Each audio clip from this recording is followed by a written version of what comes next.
that each and every person in the society needs. All right? When you look at some of the advanced countries that are now moving into the new age of industrialization and technological advancement, they have already dealt with the key issues that the population need.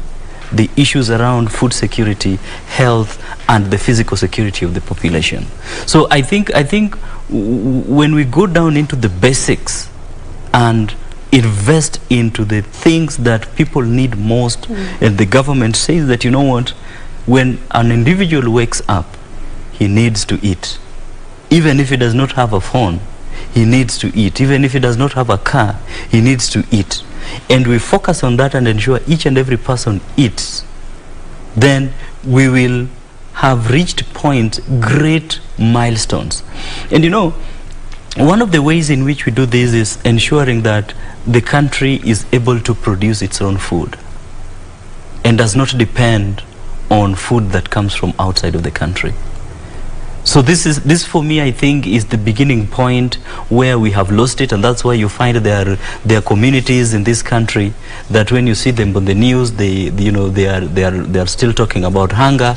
They'll not tell you they are talking about they don't have internet, or they don't have computers, or they don't have tractors. They will tell you that they are hungry, which is very unfortunate. Is it a case of missed priorities? Like Churchill is saying. Yes, and I think that one of the things we've also had as a problem in this country is poor planning. At one point, we even had a specific department in government that was dedicated to planning. And when you plan with the resources that you have and with the resources you anticipate to have, so that even increasingly you will target and steer education to a certain direction. There is no point of producing a lot of doctors if that's not what the country needs. There's no point of producing a lot of lawyers if that's not what you need, and then find yourself in a situation where you have to import this other labor from elsewhere because you can't manage it. So planning, looking at the resources that you have and the resources that you'll require, gearing your educational system, you know, to ensure that you churn out that kind of, so that those people will not be, if you don't have white-collar jobs, then why churn out a lot of white-collar graduates? Maybe you should churn out a lot of more blue-collar. You know, that kind of planning would have helped us, if we sustained it more, would have helped us be able to produce people into the sector who would come out and they would be looking for things that they would do that would create employment, so that within the East African region, because we are now a community, people would be coming to Kenya to work and go back home to live, rather than create a society where most of us come out and you're saying, now what next? I need someone to guide me into the next phase of my life. Yeah, true. And that contributes to the hunger that we see everywhere. And we'll talk about jobs and that as we continue, but what you see there is the guests already filling up the venue of the event. These include leaders and just other guests who have been invited to be part and parcel of this event. And you can see there the stage is set. That is where Raila Odinga is going to take that moment that he's going to explain what his vision for the country is when he arrives at the Nyayo National Stadium. But outside this particular venue, we have the stadium packed with Kenyans who've come just to show their solidarity for the Azimio la Umoja One Kenya Alliance. And we've been seeing their traditional dancers, you know, carrying the flag of Friends of Raila there, ushering in the guests as they come in, the leaders as they come in, and just setting the mood of celebration for this particular coalition. So today we'll see them tell the country what their agenda is, and of course what is it that makes them the best team, why they should be voted in when we get to the 9th of August this particular year. So we are anticipating the arrival of Raila Odinga and his running mate, and of course other leaders also any minute from now. But you can see, you know, it's already a beehive of activities as the traditional dancers there setting the mood, and of course also earlier we saw entertainment from legendary musicians, one of them being Helen Tawali, just to set the mood of this particular event, to show that it is quite a celebratory mood that the Azimio la Umoja One Kenya is expressing today, coming just a day after their presidential flag bearer was cleared by the Independent Electoral and Boundaries Commission. Later on, he held a series of rallies, and of course today he's going to tell Kenyans what he has in store for them, should they decide or should they make that decision to vote him in as the 5th president. But of course, one of the things that he has been talking about is what he calls kazi kwa wote, which is about securing the welfare of people by generating avenues for productivity through job creation programs. And he has really been passionate about investing in the Jua Kali sector and other macro and microeconomic stimulation schemes. And looking at this, Churchill, just sort of both borrow from what the Kenya Kwanza has been saying and what the Azimio la Umoja One Kenya has been saying, creating opportunities for jobs, investing in projects that sort of like create jobs for those who are jobless, and not the One Kenya Alliance termed it the labor-intensive projects, not the capital-intensive projects. What do you think about this, and why is this important also? For me, I think the Jua Kali sector is a key sector that the country, it's good that both the coalitions are seeing its significance, because I think that this is one of the sectors that has not been exploited much by the country over the years. When you look at some of the products that come from the Jua Kali sector, they are top-notch products. They are top-notch products that could actually help to improve the productivity of this country, in the sense that these, when you look at some of the products that these people are able to make, the quality actually sort of matches those that even are imported from South Africa and from different parts of the world. The furniture, you look at the metalwork and things like that. Right? When you go into some of the areas, like for example in Kariobangi, and look at the kind of work that some of those people are doing there, it is huge work that has got high quality, that if exploited can be able to produce products which would create a niche, a market niche of made in Kenya, not just for our country but even for the region. So I think that it is something very good that both coalitions are seeing the sense of investing in the Jua Kali sector. The thing that will be important for some of these is how to incorporate aspects of business skills amongst them, because some of one of the key problems that the Jua Kali sector faces is the informalness of the way they do their business, to the extent that, you know, they make their products and display them there for sale. They are not proactive enough on how they can be able to look for the market. And now this is now where you find the brokers now take advantage of them. And you know, the brokers come and they know where the market is, and they come and buy those products very cheaply and go and sell. So in the long run, you realize that you, the producer, you, the person who is putting your mind, putting your skills into producing some of these products, you don't see their value. So I think bringing some formal aspect of how they do their businesses through trainings will be very significant. So that kind of investment will be very good. And even apart from that, the whole concept of creating an entrepreneurial culture for them that is holistic, not just providing them with the money, but also the market. Government can also help in helping them get market locally and regionally. All right, so just so I can stay on this particular subject, Millie, recently in May, I believe this was the month when Raila Odinga was talking about his plan for the Jua Kali sector, and he sort of talked about some of the vulnerabilities that people in this sector go through, and sometimes they are lured into accepting peanuts by what even Churchill has cited there, because of their lack of skill, their lack of, not lack of skill, their lack of knowledge on how business is run and how things are done.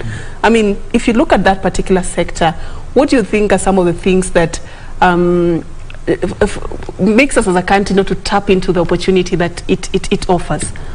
It's true that there's a lot of tapping in that we can do in that sector. Remember when COVID was here, And we had these people being showcased by the president, the young man who was making, and people went and really bought those seats, you know, the seat that you could push in and turn out, things that we didn't imagine. And with the bed. And the bed. People did things did not, people used to be very, very fascinated by getting things from abroad. But here we realize that we have skills and capabilities amongst our Jua Kali sector, and that they can make things that are very, very beautiful and that we can use.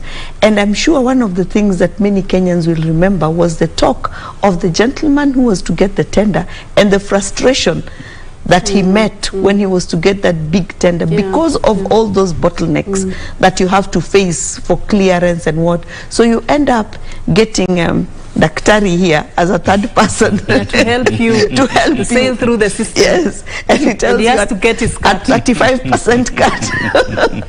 Yes, true. You know, so it's true that if we made things easier and much more flexible without making a joke of the entire process, but having things in place, systems in place that would check, but ensure that the process is available, easily available and easily open to all persons to participate with the benefit of the skill that you have. Focus being on you being the skill provider and not focus being on who is able to bring the best technical white paper around that skill that would then be easy for us to take off. But us benefiting and tapping on that skill that you have, then it will ensure that more money goes directly to the person who is offering that skill. Yeah, true. One of the things that makes this happen is the lack of the academic credentials. And Raila Odinga plans to come up with a policy that he calls the RPL policy, the recognition of prior learning policy that will, you know, more recognize the skills and not buy you out just because you don't have the required academic credentials. You know, do you think this is going to be a big changer? Well, it's going to be a big changer in terms of recognizing the informal. But then now the issue is whether these people who are going to be recognized will be able to have capacity to take advantage of it.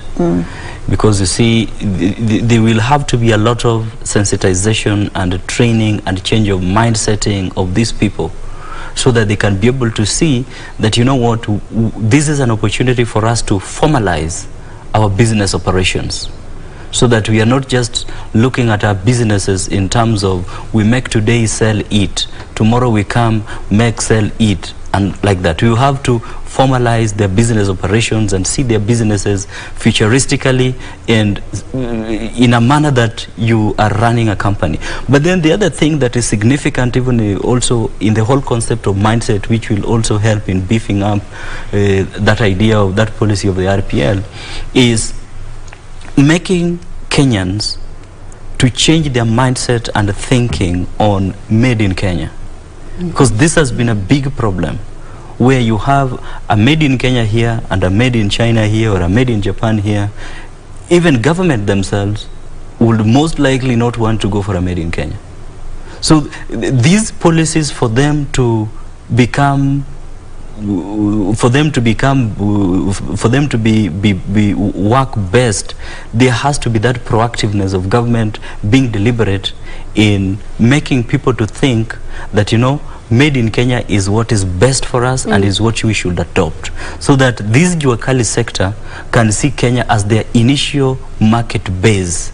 And that is how countries like China or Japan developed, where the government made the people to see that what is made in Kenya or what is made in their countries first is for their country.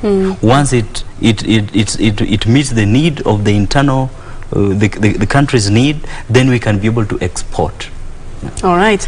We will talk more about what this vision that Raila has for the country is as we continue with this particular coverage. But let me just take you back down memory lane when this coalition unveiled the team that is going to work very closely with Raila Odinga in the implementation of this agenda that he has for the country. And even before, he has been elected, or Kenyans have decided whether they are going to elect him or not, he laid out his cabinet and assigned duties to who is going to do what, who is going to be in charge of what.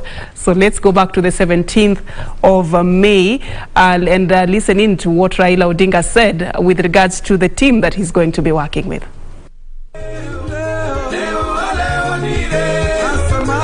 Even as all eyes were trained on Azimio la Umoja presidential candidate Raila Odinga as he unveiled his running mate, there were concerns on what would be left for those who were left out. I have worked out a program that I believe will make our dreams come true.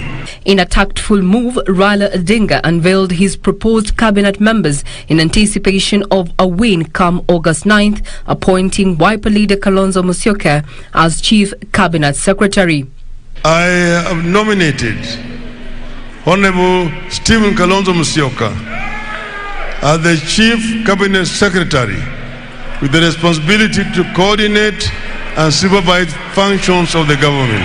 He is mandated to coordinate and supervise functions of the government. However, Kalonzo was missing in action and instead opted to vie for presidency with Andrew Leitipa Sunkuli as his running mate. For the third arm of government, I nominate Honorable Kenneth Marende as the Speaker of the Senate.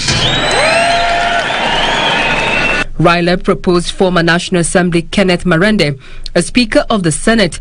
A politician himself, Marende defected from Musalia Mudavadi's camp to Democratic Action Party Kenya. I further nominate Honorable Wycliffe Ambassador Paranya as the Cabinet Secretary for the National Treasury. Team is now complete. Ningeomba tu nyinyi wananchi, kutoka leo ndio tumeanza safari yetu ya August 9th.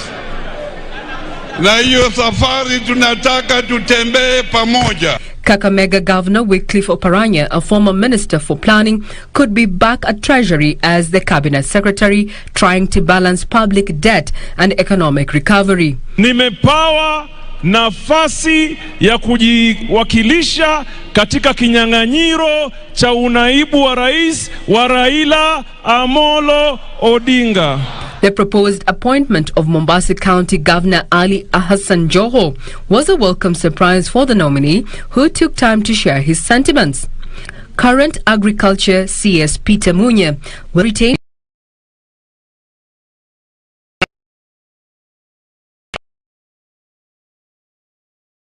Baba, ongera kwa kumchagua mama wa nguvu, Martha Wangari Karua, ambaye amefanyia nchi kazi miaka mingi, ambaye ako na uzoefu wa kutosha, na ambaye sisi sote tutaunga mkono pamoja na wewe tuweze kushinda uchaguzi ujao.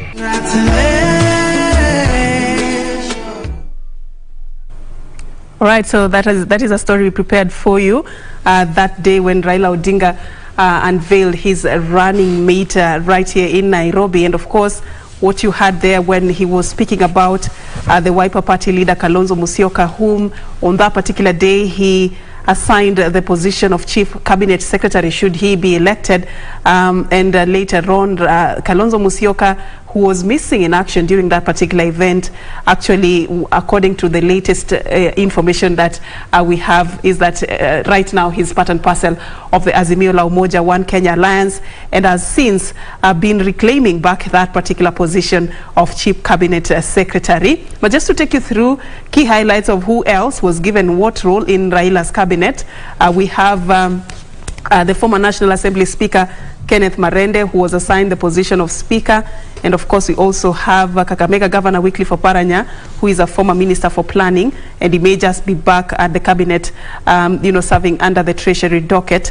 And of course, also we have Mombasa County Governor Ali Hassan Joho, who was proposed to be in charge of the Ministry of Lands and Agriculture, CS Peter Munya, was proposed to retain his position as the Agriculture Cabinet Secretary under Raila Odinga's government. So this is in the event that he succeeds in his 2022 State House bid. Yes, so this is the team so far, but it's not complete, of course. Should he succeed, I'm sure more names and more roles will be mentioned. But what do you think about, first of all, that bold step of announcing a cabinet even before you elected president? Has it happened before, Chachi? I think this is a political strategy, because you consider that you know, the people, each and every political interest group are trying to look at each coalition and trying to look which coalition actually has our best interest at heart. So each of these coalitions then have got to portray and express that, you know, your interests are those who see who as their leader. If they are nominated for certain specific positions, they'll stick to that coalition. So I think this was the strategy that the former Prime Minister was trying to deploy by nominating specific people so that he can hold certain voting blocks. By those voting blocks seeing that, you know what, if we vote the Azimio la Umoja coalition, then our interests are well taken care of. Okay, Millie, what do you think about, first of all, the team, that at least the names that we have so far? What do you think? Can they be able to, do they meet, do they fit the bill to implement Raila's agenda? Yes, I'm glad at least as a woman to start off with. It's also good that, as Churchill says, that the communities are able to see that they will be represented and that they will be able to have something that they can take home. It is definitely, and it definitely was, a campaign strategy. We have seen, for example, Oparanya milk that so much in the Azimio campaigns on the ground.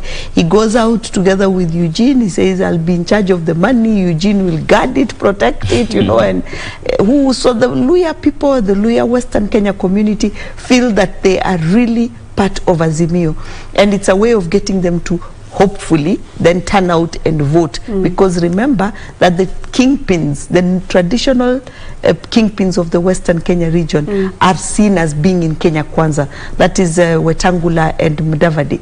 So it was important for him to highlight that. And to highlight because there'd also been a lot of talk around who the running mate was likely to be. And Munya was a strong contender. So it was also important, and it represents a certain region within the Mount Kenya area. So it was also important for people to see that even if Munya did not make it to the table, it is to the final seat of deputy president. He is there, he is at the table. He has got one of the seats. Because remember that even with the Kenya Kwanza side, when they were releasing the name of the running mate of the president, of the deputy president, one of the things that they made sure that they did was to tell us that there were people who also came close, you know. They were close, and you know, they just missed it by a whisker, so that you see that they missed it. So it is important for you to know that they definitely will be front runners come looking for certain slots, because they were already being considered for something pretty big. So it's a good campaign strategy for any side. All right. And another key part of this particular team was Raila Odinga's running mate, Martha Karua. Apart from the cabinet secretaries, of course, who is this person that Raila Odinga is going to be working very closely with should he be elected on the 9th of August 2022? So let's just get to find out more about Martha Karua. Let's look at her profile.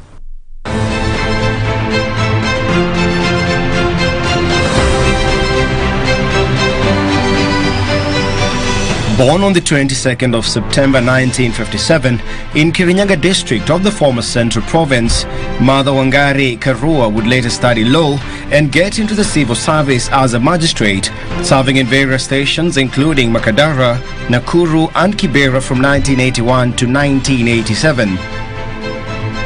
She plunged into private legal practice at the time Kenya was a one-party state, with the only political party being the ruling Kenya African National Union, KANU. Karua would make a name as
Intelligence Award.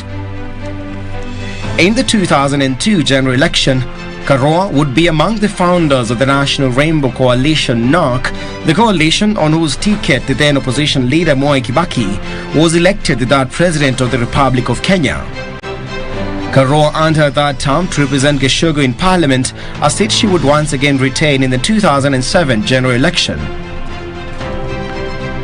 Kibaki appointed Karua Minister for Water Resources, Management and Development in 2003, where she served up until 2005. She was then transferred to the Ministry of Justice, National Cohesion and Constitutional Affairs in 2005, where she served until 2009. Come the 2012 general election, and Karua unsuccessfully vied for the presidency through her political outfit NARC Kenya. In 2017, Karua unsuccessfully sought to be the governor of Kirinyaga, losing to Anne Waiguru. On 20th September 2021, a section of leaders from central Kenya named Mother Karua as the interim Mount Kenya Unity Forum convener and tasked her to negotiate with the Kenya Kwanza and Azimio coalitions.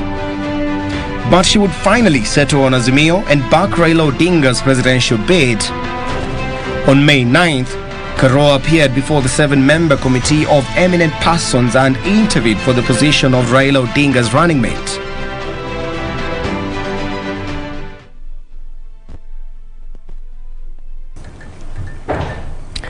So that is Honorable Martha Karua, who is the running mate for the Azimio la Umoja One Kenya Alliance presidential candidate Raila Odinga, of course going to play a very key role in helping Raila Odinga implement his vision for the country that has since been crafted into a 10-point agenda. Of course, officially, he's going to be unveiling his manifesto for the country any minute from now, an event that is currently underway at the Nyayo National Stadium. And you can see there are two sections. There is one area that has been set aside specially for leaders and other invited guests, and of course a stage that has been set in front of them for the speeches and the remarks that will be issued at this particular forum. But outside, earlier we saw the entire Nyayo National Stadium fully packed with residents of Nairobi, and I believe some have come from other parts of the country as well, just being there also to witness this particular event. So what we are doing right now is we are anticipating the arrival of Raila Odinga and the running mate Martha Karua and other top officials at the Azimio la Umoja One Kenya Alliance before the event officially begins. And of course we'll be linking up back and forth with our team on the ground, and of course also anticipating to hand over to them once that particular event starts. But in studio, what we have been doing is just to sort of talk about this man Raila Odinga and his journey into the presidential race, of course specifically the 2022 presidential race, because this is not the first time he's making an attempt to become the country's boss, and what he has been saying on the campaign trail concerning what he wants to do for the country. And I've been having this conversation with a panel of two, a gentleman and a lady, Dr. Churchill Sauki, a political analyst, and I'm having also Milly Luanga, who is a governance expert. And of course we have talked about the Inua Jamii Pesa Mfukoni program that seeks to see under the Raila government, at least 2 million needy families getting 6,000 per month as a monthly stipend to cushion them from some of the economic shocks and that they are experiencing. And of course also talked about the Kazi kwa Wote initiative that is Raila Odinga's agenda to ensure that he creates opportunities for jobs, and of course invest in sectors such as the Jua Kali and macro and microeconomic stimulation schemes. But also just to go on and talk about this is what ties in very closely with the Kazi kwa Wote is something that Raila Odinga also plans to do, and according to the Azimio la Umoja One Kenya Alliance, they dub it the hashtag inawezekana. But if you look at it critically, it means it centers more on what the Azimio la Umoja One Kenya Alliance has as part of their youth agenda. And, just looking at opportunities that will build capacity among the young people to make them competitive, not just locally but even international space. Hashtag inawezekana, the youth agenda under the Azimio la Umoja One Kenya Alliance. A quick comment on this, Churchill? Yeah, this is important when I look at when they're talking about mindset, scale, funds, technology, and it's like they want to create a holistic enabling environment for young people to do business and to use their skills to scale up doing business. So the implementation here maybe might involve expanding the scope of youth funds to go just beyond mere funds, distribution of funds, to aspects of providing skills. Of course, this kind of programs will also involve education sector. Focusing the education sector into skill acquisition. So I'm sure that there will also be some infusion into how the policy orientation of the policy sector to ensure that some of the technical colleges and the vocational colleges provide the youth with proper skills that will help scale up this kind of hashtag inawezekana. Where do you think we have failed, Millie, when it comes to implementation of some of the programs to create jobs for the youth? Because when it comes to skill, I want to believe we're doing well. There are so many people who've gone to university, they have the degrees, they have the papers that one would imagine would give them a chance to get jobs. But then how many of them do we have out here who are qualified and they have the necessary academic credentials but do not have anywhere to even secure unemployment? Where do we miss it? I think we missed the boat quite a while back. And I say this because we noted, and it's been a conversation that has been out there for a number of years now, that we have graduates, we have universities that are churning out graduates that cannot do the basic things. And you'd find someone who tell you that you find someone is a graduate, you employ them, and they cannot do a basic memo to communicate information to their bosses. And this is because of even the sector. Many are the times when people come to you and they'll tell you that please try and get for me a job or get for my child a job. And you look at the course. In the first case, it's a course that you don't understand, so you're not sure exactly which sector this child would be best suited in getting employment. Now, I think that it is good that we would then have skills, because it is important to train. The skill training that hashtag inawezekana would have, should Azimio be the next presidential team and they implement that, if it's in their manifesto, then we have people being trained with skills that would get them out of the market running. You don't come out and then you start saying, okay, I can start with this job, I can do any job for purposes of experience. But you come out and it's clear cut that this is what you're able to do. And I think that is where we were even beginning to go with the CBC education system, where we said we've been churning out people with certain skills, and we've minimized certain skills, yet like now, Kenya is exporting lots of nurses out there. At one point, not many people wanted to train as nurses. They did not think it's one of the hot, in quotes, jobs to go after or careers to build. We know for a fact that Kenya was also at one time really exporting teachers. English teachers, teachers who try and teach basic elementary school, because this was lacking out there, and yet we had the capacity. So, and yet at one point we did not have enough children wanting to go into colleges to take up those same courses. So it's important for us to look at the education system in a holistic way, and to ensure that training, particularly at that level, is geared towards getting someone to already begin to do what they want. We used to go for courses, and when you're in university, you'd already be attached one semester to begin to see which which kind of direction you want to go. Is it you want to go and sit in the bench? You want to become a magistrate? You want to become a judge? Or you want to go to practice? Do you want to go into the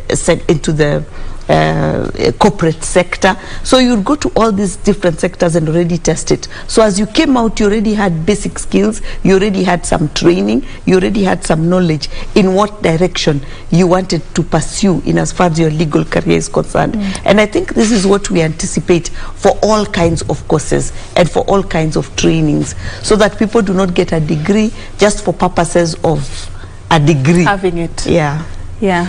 Yeah, and just to add on what Millie has said, the other mistake that maybe we may have made was to make the whole population believe that the success of a young person born in Kenya depends on if he/she gets into the university.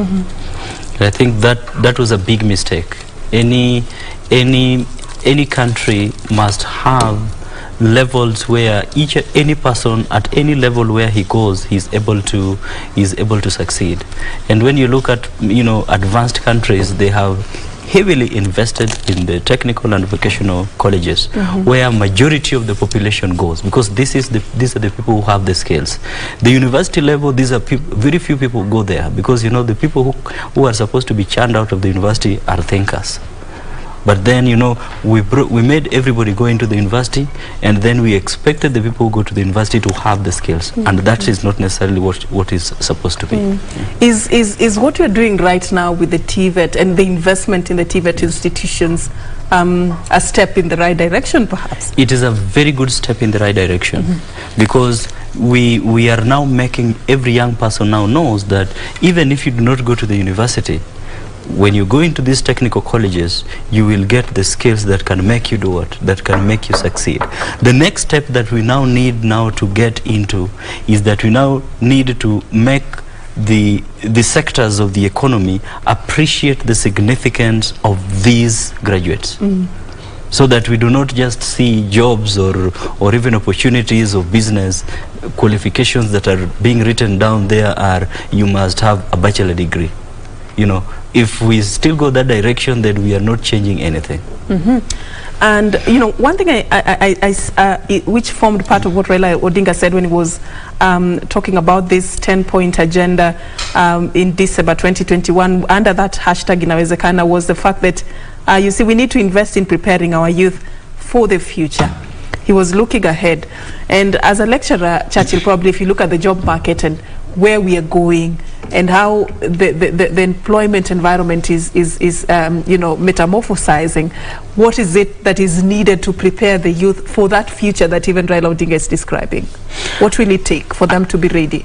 Right now, when you look at the future job market is going to be driven by technology. When you look at what is happening in the advanced jurisdictions, there is now more transitioning the workspace is transitioning into virtual. The workspace is transitioning into more automated systems, use of robotics and automation. So these are things that the future of the work is going to be more virtual, is going to be more technologically driven, is going to be more automated automations. Manufacturing is going to be more involved in terms of computerization and automation.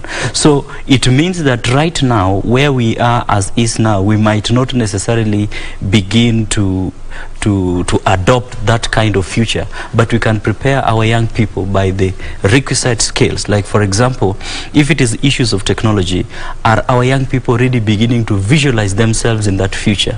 Are we already looking at, if we own businesses, are we already beginning to look at our businesses with that future in mind? If you are in your class, are you already beginning to envision yourself in that future? And sometimes when what some of these things take is how people take themselves, or how students take themselves, how students identify themselves.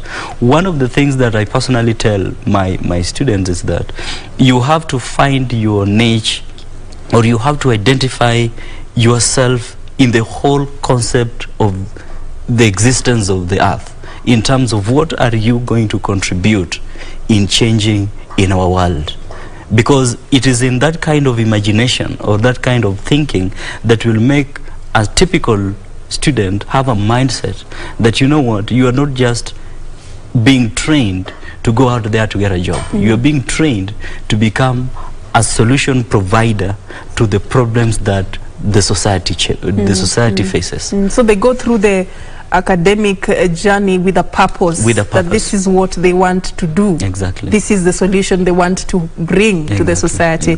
There's also something else that also is part of this, is there something that is called waste not a single child, really investing in education, because of course we can talk about jobs, we can talk about skills, but let's not be insensitive to the thousands of children who have been locked out of education because of one reason or the other.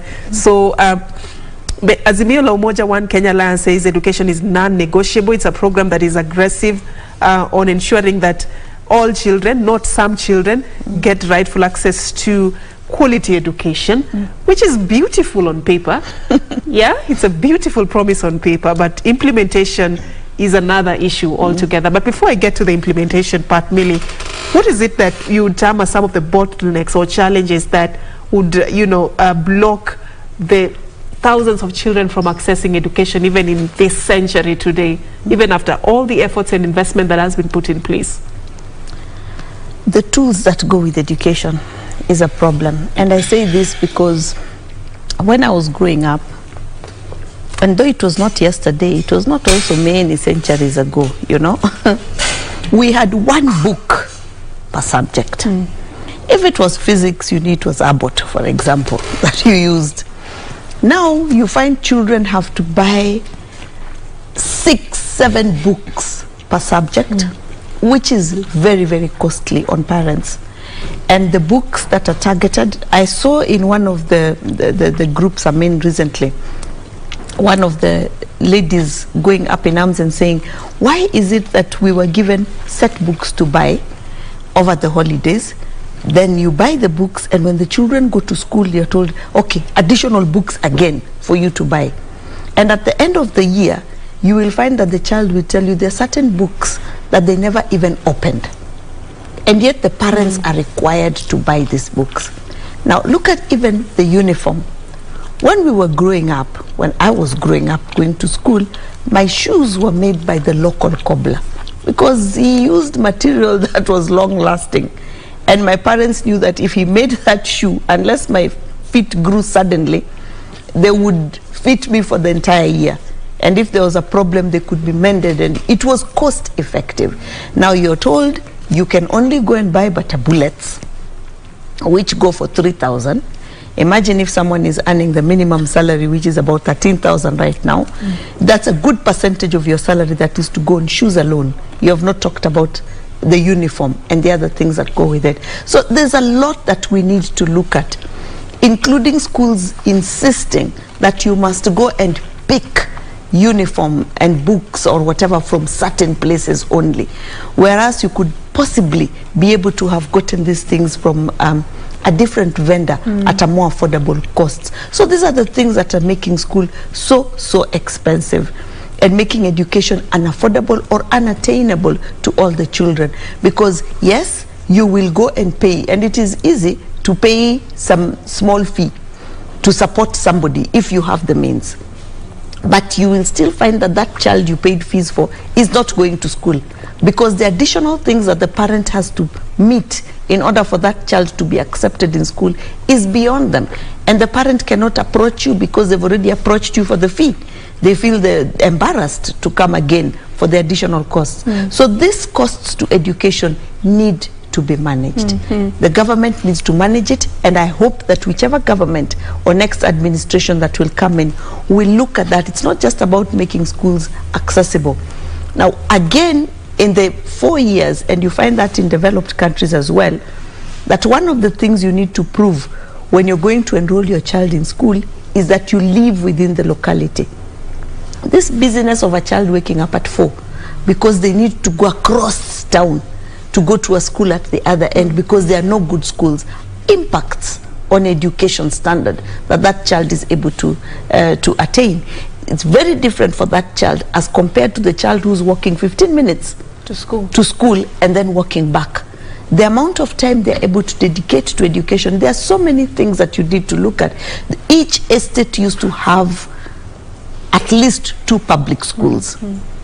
At least 2 public schools, and maybe a private school run by missionaries would be an addition. Now you find that that is not there, and that impacts on a child's ability to get that education. So there's need for us to relook at the entire education sector and be able to address it in a realistic manner, and from the point of view not of making money or creating opportunity for somebody to sell textbooks or sell uniform, but from the opportunity of making sure that every child will be able to learn. One book, one good textbook per subject really is enough. Is enough with the other additional things that maybe if you have to add, there would be revision books, you know. Those revision books would be an additional if your parent was able to. And those were things you could even share amongst yourselves as a group. Those are the things that will make education affordable. All right. And because of all that you've said, Millie, there are thousands of children who've been locked out of education. And this is what governments that have come even before the Jubilee government have tried to solve. Remember in 2002, when Kibaki took over power, there was the free primary education that was introduced. We also had, under the Jubilee government, there was the free secondary school education that was introduced. We've had the free textbook program to avail textbooks that Millie here is really concerned about. We've seen programs such as the school feeding program that the government has introduced to ensure that learners are not locked out of the education system.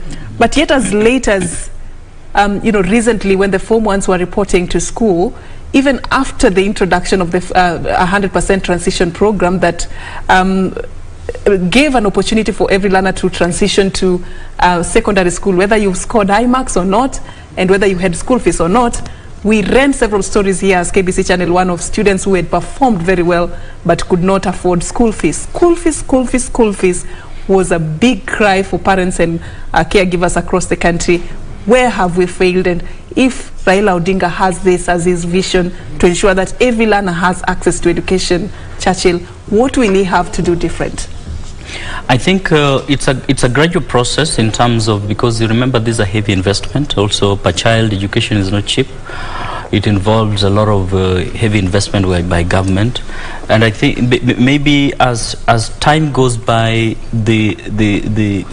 it might be important maybe for government to consider continually subsidizing the costs for people, because you see the parent also must somehow find ways of cushioning. It's a win-win situation for both government and the guardians. So there might be need to sort of continue with the subsidy, while at the same time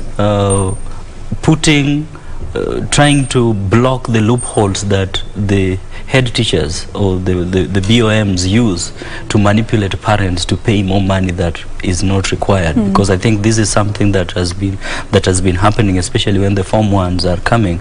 You find BOMs put school fees or they add fees that and you see, because parents are helpless, they end up paying these things. So filling those loopholes will be important. Maybe the other thing will be dealing with the issue of student-teacher ratio and infrastructure. You know, the way in which you can help have a learner-centric education system is by ensuring that the teacher-student ratio is good and also proper infrastructure is available. All right. And, I agree with you, Millie. This thing of telling parents, go to a specific bookshop, that atlas, where just buy it in that bookshop. Atlas is atlas, dictionary is dictionary. But you have to go to that bookshop. This one has to stop. Let's cross over to Nyayo National Stadium and, get a feel of what is happening on the ground from my colleague Gladys Mungai. You can see already the venue is fully packed with guests and leaders from the Azimio la Umoja One Kenya Alliance. Let's just listen into what is happening right now. Gladys, what is it that you have for us? What's the latest?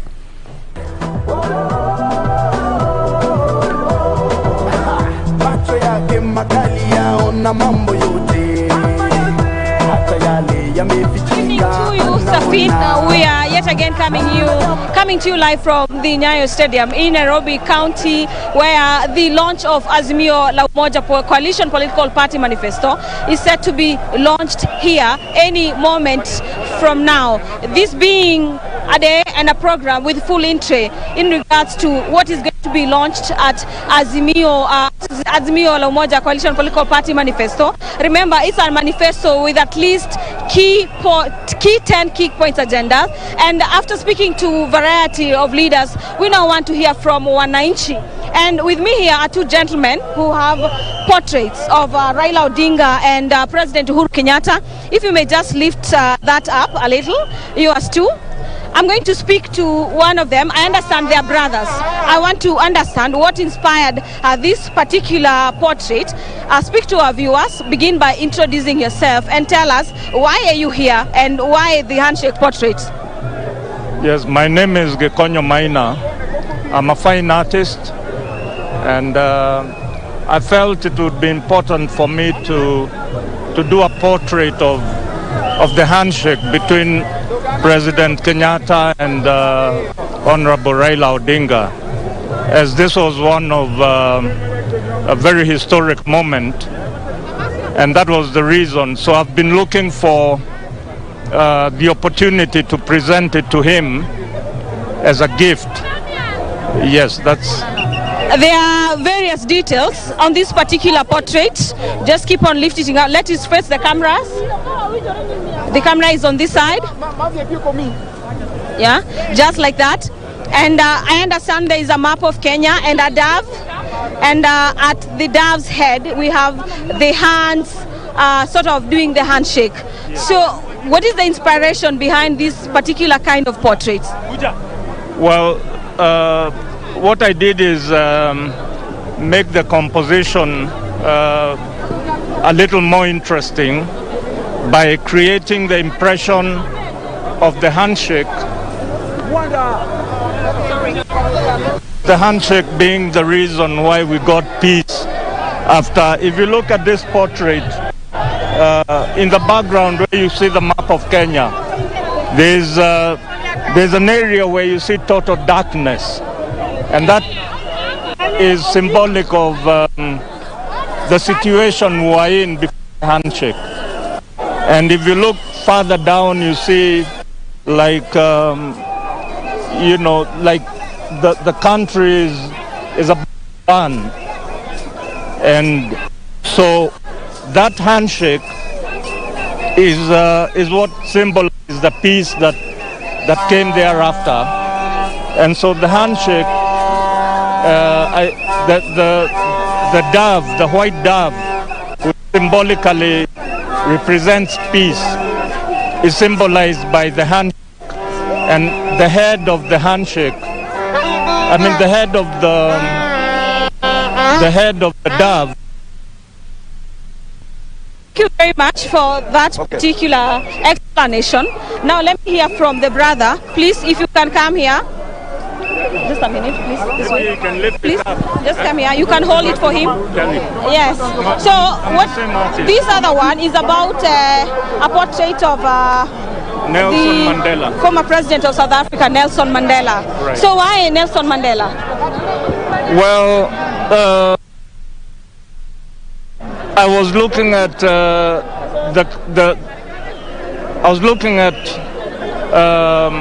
Honorable Raila Odinga being a very what word can I use?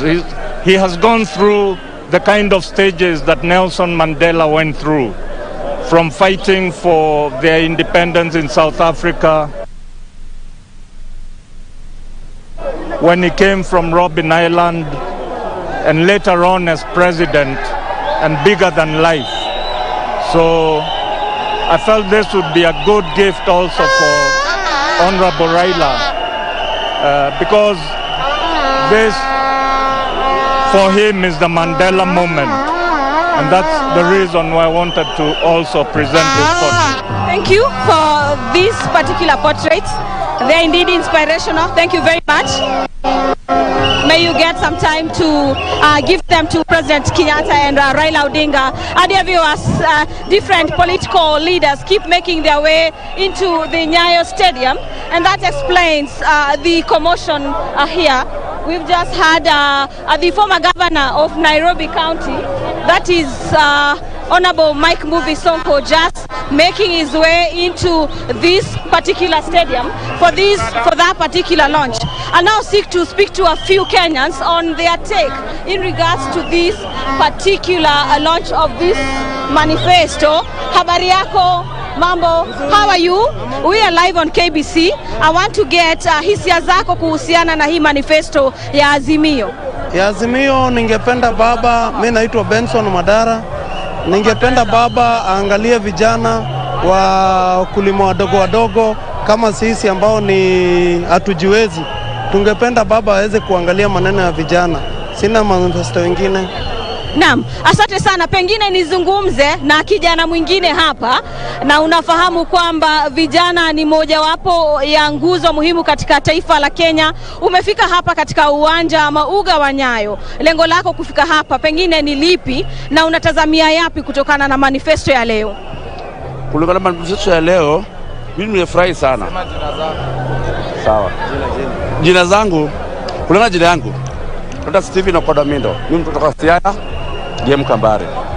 Lakini leo nimeacha kazi yangu nifiki hapa juu kulingana na watu na kumati ya watu. Nimefurahia sana. Kama tumengoja Raila Amolo Odinga kuja hapa na Martha Karua, tuwakaribishe kulingana na hii uchaguzi na kuja. Tuwapee kiti na roho safi na watangaze ule mtu ambaye tunataka na mtu tunapenda ni Raila Amolo Odinga na Martha Karua.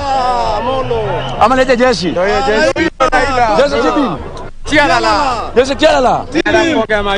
Na mjeshi njoo hapa kama mnavyojiita. Angalia huku, angalie kamera ya kidogo. Tueleze watazamaji, wewe ukiwa moja wapo ya vijana ambao pengine mmefika hapa, matarajio yako ni yapi? Kwa majina mimi naitwa Collins Otieno. Mimi matarajio yangu kwa vijana, ningetaka Raila tutengenezee hata kama ni biashara maboyboy, tuache kunyonga watu ili tupate kazi. Tukipata kazi hatutanyonga mtu, hatutaibia mtu. Na kwa mabude wenye wanafanya Jua Kali pia waone hapo, itakuwa bie. Na mimi ningeshukuru tu kwa hiyo tu. Yeah. Kumekuwepo na hisia kwamba gharama ya maisha imepanda sana. Pengine mna matarajio yapi kutokana na manifesto ya leo? Tunataka sisi kama watu wa Azimio, we have so many experience. Na experience yote iko kwa Jua Kali. Na Jua Kali wanaumia, juu wale wamemaliza form 4 university, wanaangalia na hawana kazi. So we have the right to give them the job, for them to get the experience, alafu wapate ile kazi, tuandike, wachunge familia yao. So tulikuwa tunapenda sana wakuwe na hiyo kwa roho yao, na sisi tukue na amani kulingana na sekta ya amani yote watu tumekuwa nayo hapa. Mimi naomba hiyo kitu pekee yake. Thank you. Safin, those are some sentiments from a section of the youth at Nyayo Stadium affiliated to Azimio la Umoja. I want to speak to the final one. Karibu sana. Nafahamu kwamba ulipenda kuzungumza sana kuhusiana na siku ya leo. Kwa nini uko hapa leo? Leo niko hapa kuja kuona rais wetu wa 5 ambao ni Raila Amolo Odinga. Huyu ni kiongozi mwenye analeta amani sana. Ni kiongozi amefanya jambo lingine yenye Wakenya wako wanatarajia. Alileta handshake na rais wetu Uhuru, Rais Honorable Uhuru Muigai Kenyatta. Na akaleta amani. Sasa hii tuko na amani, sasa hii tunaweza enda Central tuombe maji. Wa Central wanakuja huku Nyanza wanaomba maji. So sina shukuru sana. Mimi nimetoka huko Makadara nikuje nione Raila. Na tuambie waheshimiwa wetu, wa MP wetu shida zetu ambao tunapitia. Sisi kama wakazi wa Nairobi hapa Makadara. Tuzungumzie changamoto za vijana hasa kuhusiana na masuala ya kazi. Masuala ya kazi iko kila mpande pote. Na hiyo ndio ni main agenda. Kila kiongozi mwenye anakuja lazima hiyo ndio anaongeleanga. Lakini kuna viongozi wengine wanatenda, wanasema na watendi. Lakini Raila Amolo Odinga penye alikuwa prime minister, tuliona manufaa yake. Marais wengine ndio hatuwezi ongelea watu, lakini kuna wengine baadhi ya viongozi Kuna wengine wanasema tu tunafanya hivi ili tu mambo na siasa. Raila number 1. Raila alipokuwa kwa ministry aliperform. Kiongozi mwingine ambao ni deputy president huyu wetu ambao ako sahi Ruto, ministry yote yenye amekuwa ameiba. Thank you. Those are some sentiments from a section of the youth raising their concerns in regards to the expectation of today's manifesto at Nyayo Stadium in Nairobi. The Azimio la Umoja coalition is set to launch their manifesto. On my right, you can see some fans, with a bit of orange. Your banner, please. It's written Friends of Baba and Raila the 5th. If we could speak to you this evening, we've seen you doing a variety of entertainment here at Nyayo Stadium. Speak to us about today's event and please begin.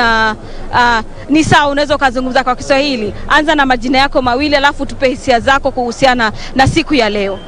Jina langu kamili ni Joseph Adongo. Natoka Kajiado County. Jina hili linajulikana Jaka Kimba.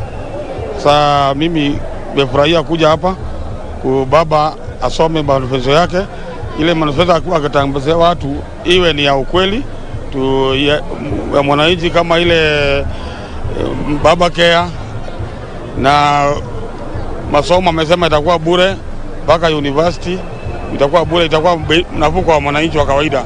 Sisi tunapenda baba, sisi marafiki wa baba na hatuwezi wacha baba. Tupiganie baba tukomboe.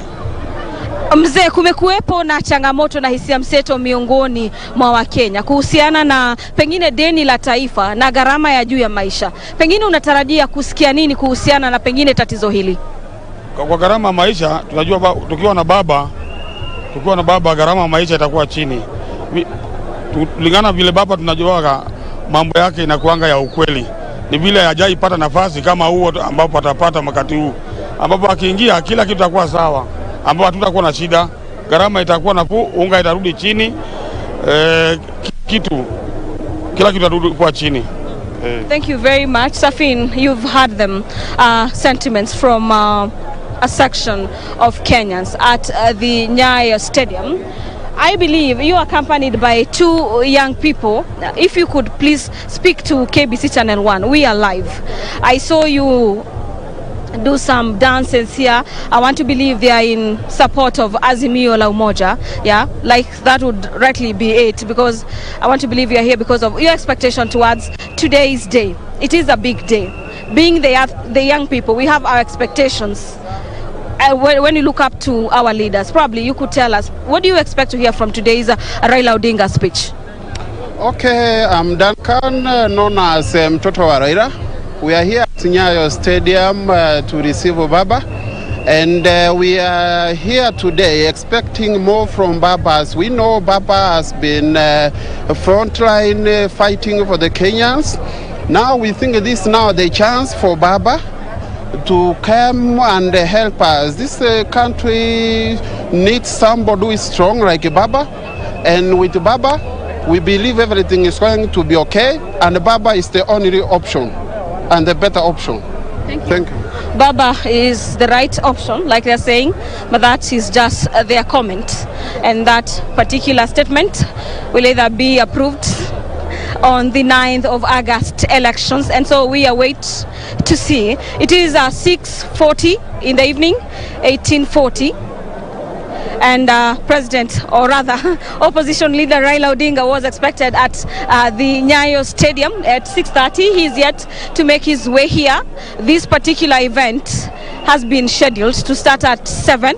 And so we await to get to understand the time he's getting to get to the venue and bring that particular arrival live to you in our studios. Matter security have been beefed up at Nyayo Stadium, and fans continue streaming in at Nyayo Stadium to get to hear what Raila Odinga has to say.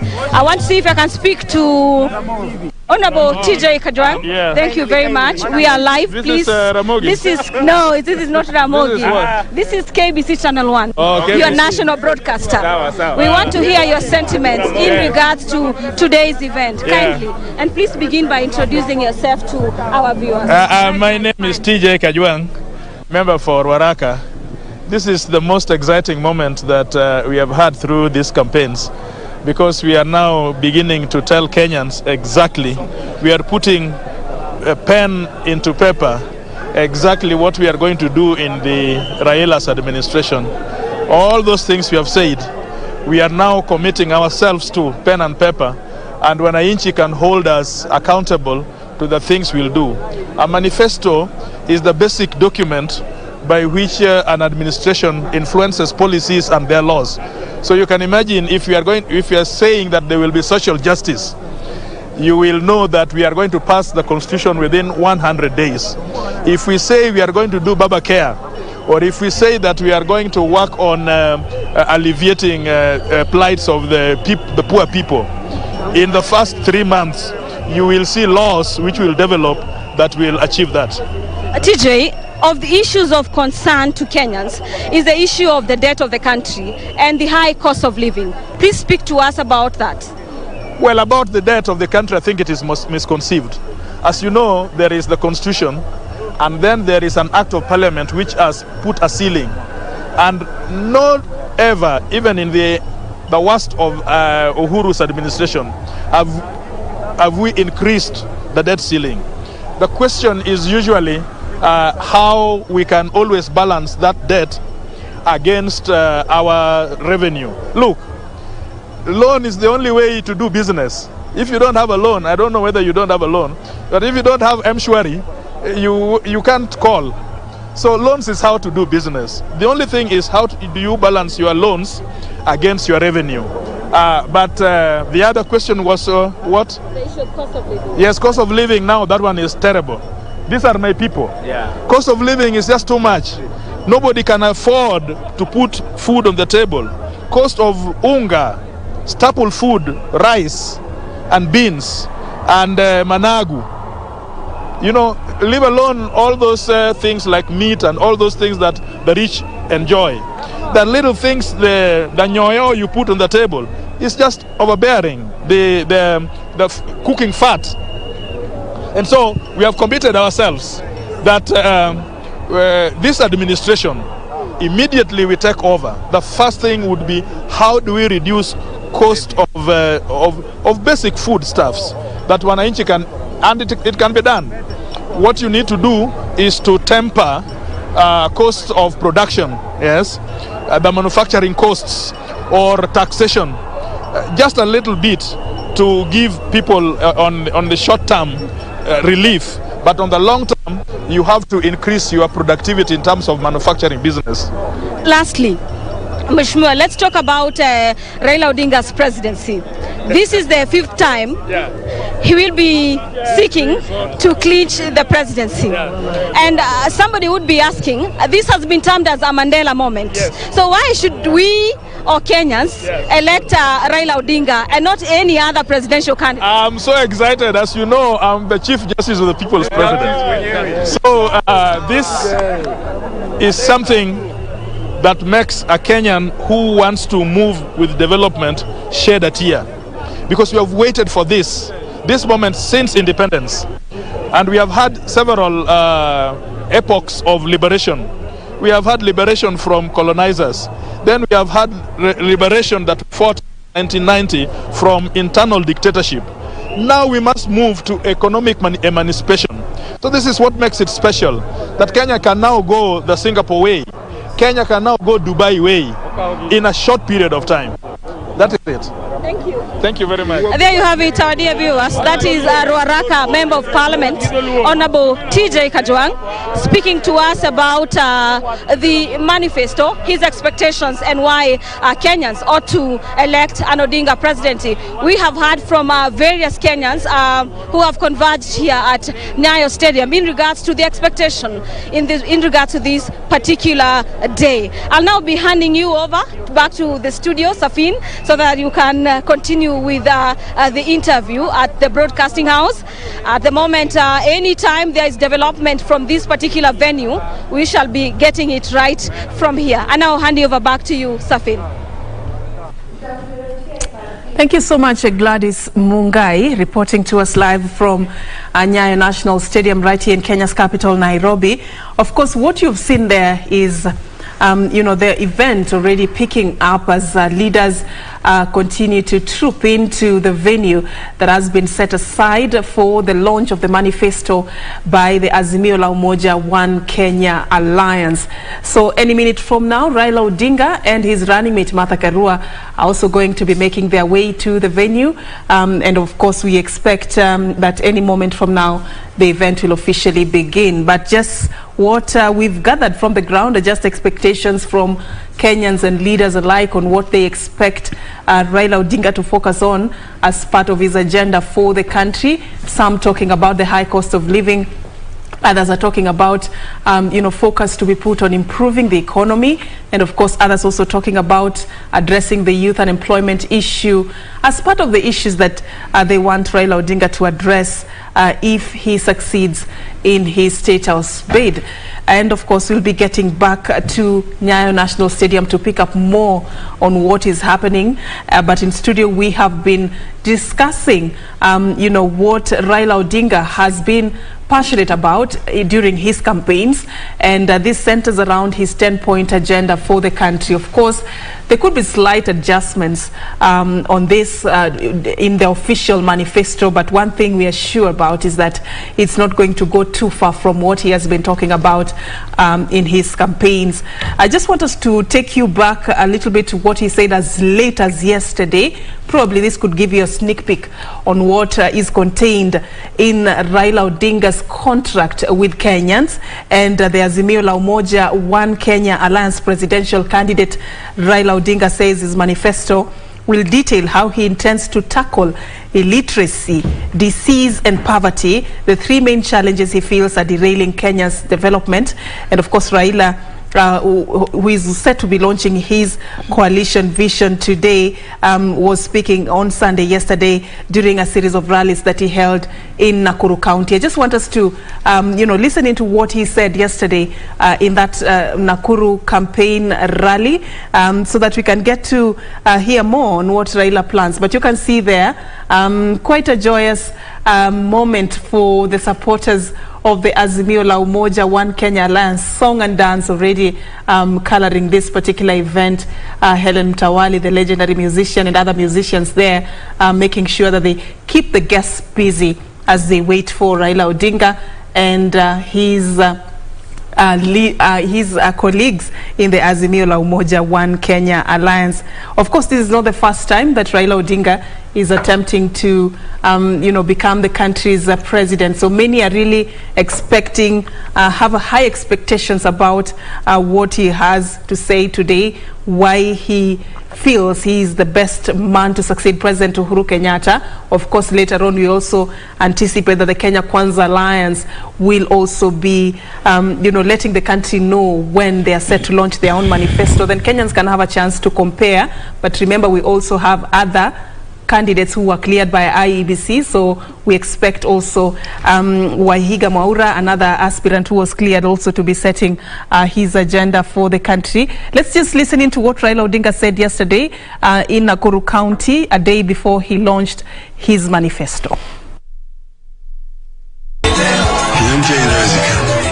Azimio la Umoja One Kenya Coalition Party flag bearer Raila Odinga kicked off his presidential bid campaigns at Mazembe grounds in Nakuru County, hours after being cleared to seek the country's top seat. Raila will be on the ballot for the 5th time, use the platform to explain the roadmap the coalition party will adopt to achieve economic revolution in the country if elected. Kesho tutazindua manifesto ya Azimio ambayo itaonyesha kirasmi hatua ambayo tutachukua kufufua uchumi wa taifa la Kenya.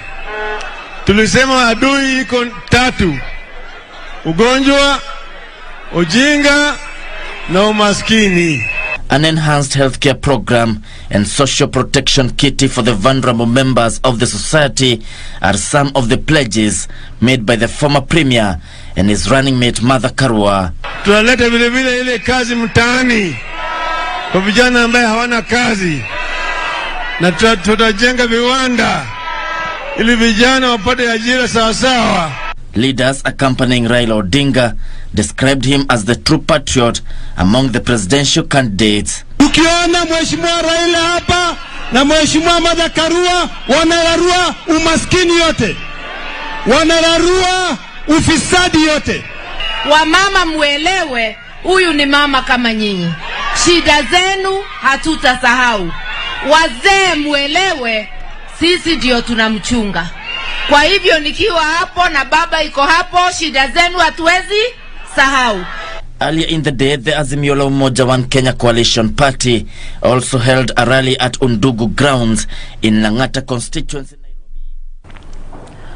Right, so this is the former Premier Raila Odinga at a campaign rally in Nakuru County that he led yesterday.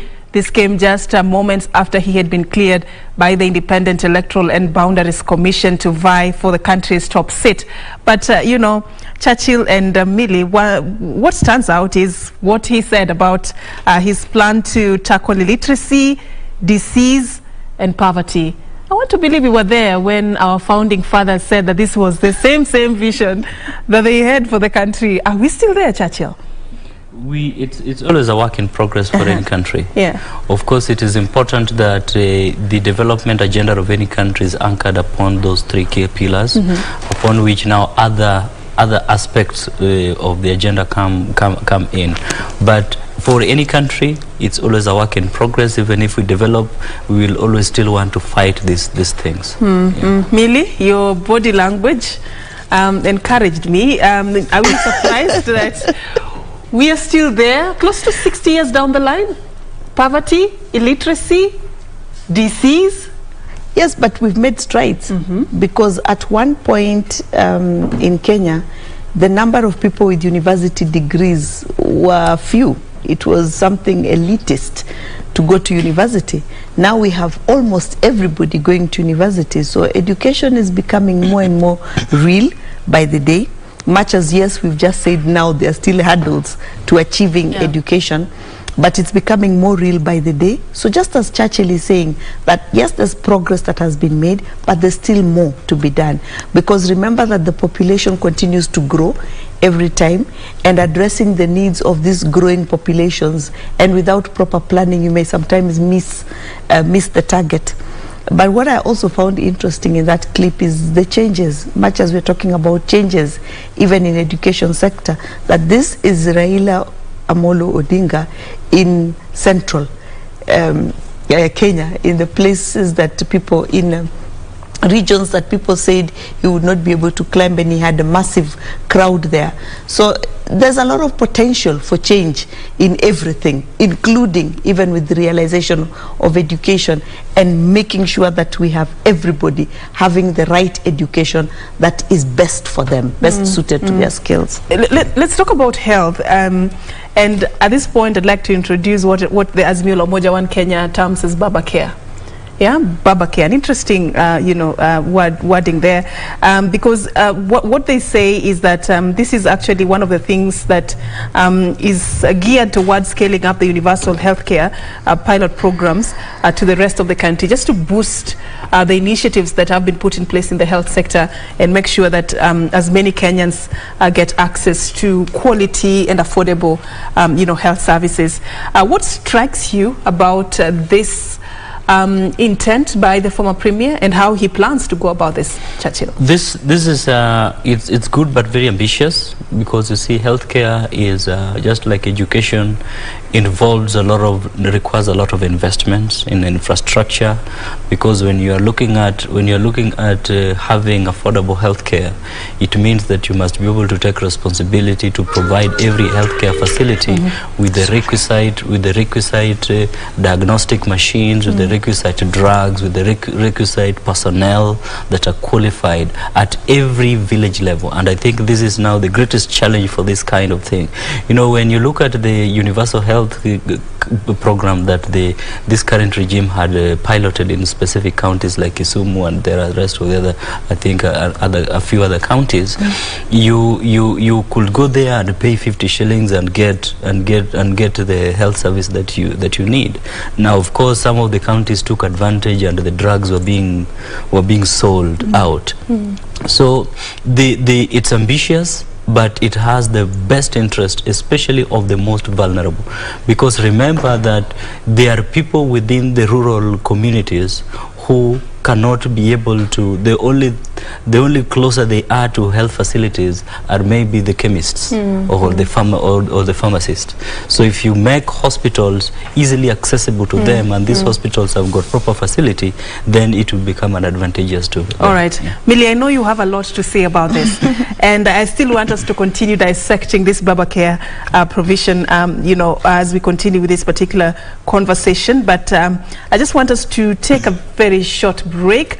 We want to let Kenyans know about what else has been happening in the country. Darubini is just about to start. Sarafina Robi is on standby for that, to take you through that, and then we will continue with this particular conversation, talking about the launch of the manifesto by the Azimio la Umoja One Kenya Alliance, an event that is currently underway at the Nyayo National Stadium. What is happening is that we are anticipating the arrival of Raila Odinga and his running mate Martha Karua. But now we are taking a break to hand you over to the team that will take you through Darubini, and then later on we will continue with this.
All right, we want to stay with some election news. And as we'd informed you at the start of this live bulletin, the Azimio One Kenya Coalition Party is set to launch its manifesto later this evening here in Nairobi. And that, of course, coming a day after